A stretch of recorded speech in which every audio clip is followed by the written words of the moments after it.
Enzo Fernandez গোলটা করতেই Argentine ফ্যানরা যতটা খুশি হয়েছেন, সমান সমান কষ্ট নিশ্চয়ই পেয়েছে ব্রাজিল ও পর্তুগাল ফ্যানরা। এজন্যই আর্জেন্টিনা বিশ্ব চ্যাম্পিয়ন, এজন্যই লিওনেল মেসি সর্বকালের সেরা।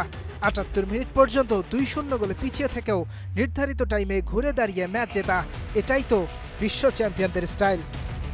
ম্যাচটা হারতেই বসেছিল আলবিসেলেস্তারা। ৭৮ মিনিটেও যখন পিছিয়ে ২-০ গোলে, তখন লিওনেল মেসি বোধহয় নিজের শেষ দেখে ফেলেছিলেন।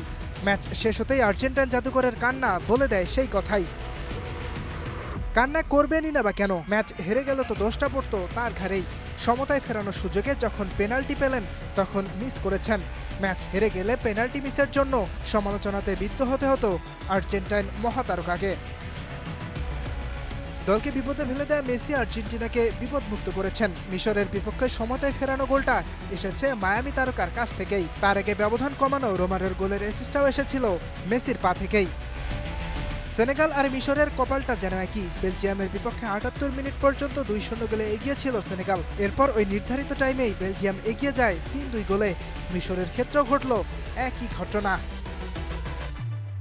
ইয়াসির আরাফাত সবুজ, স্টার প্লে।